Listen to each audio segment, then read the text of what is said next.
साजरी करतो त्याचप्रमाणे आज आपण भोंडला योजला आहे आणि या भोंडल्यासोबतच आपण दांडिया किंवा गरबा देखील खेळणार आहोत। आणि नवरात्रीचं महत्व म्हणजे काय सर्व लहान बाळांनी सांगायचंय। आपल्या घरात आज देवबाप्पाजवळ काहीतरी बसवले आईने, तुम्हाला माहितीये का काय म्हणतात त्याला? काय म्हणतात त्याला?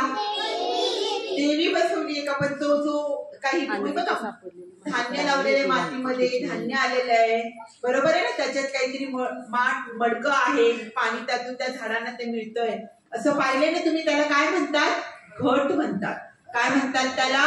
घट म्हणतात। महिषासूर देवीने दुर्गा मातेने काय केलेले, महिषासूर नावाचा एक राक्षस होता, त्याने खूप उत्पात माजवला होता आणि म्हणून 9 दिवस देवी त्याच्याशी युद्ध केले देवीने आणि मग 10व्या दिवशी तो देवीने त्याला ठार मारलं आणि विजय प्राप्त केला।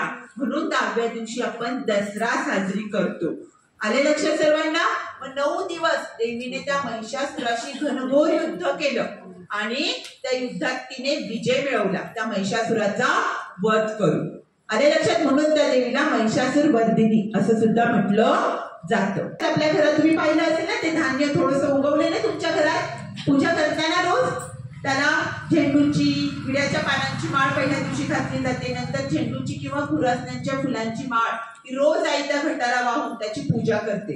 करताना तुम्ही पण 9 दिवस 9 देव्या, मग त्या 9 देव्यांची विविध रूप आपल्या प्रीस्कूल मधल्या नर्सरी पासून सिनियर केजीच्या छोट्या मुलींनी धारण केलेली आहेत। मग त्या 9 देव्या त्यांची नावं काय आणि त्या काय सांगतायत हे आता आपण सर्वांनी ऐकायचं आहे।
અને ભૂલો બધી વાત પ્રેમની આ मौसम છે।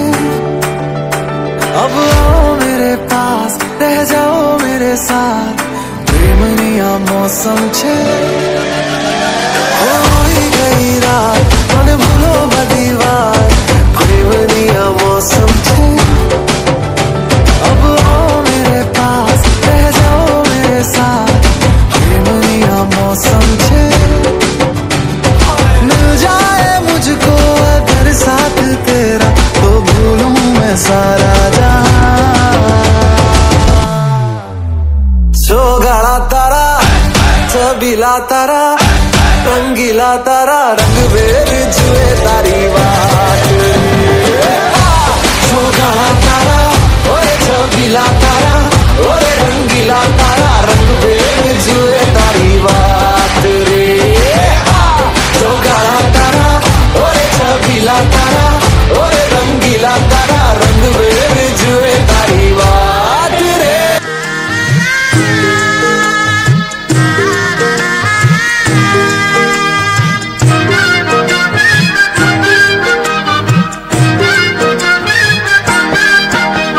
पैलमा गणेश देवा, पैलमा गणेश देवा, माझा खेळ मांडून दे करीन तुझी सेवा।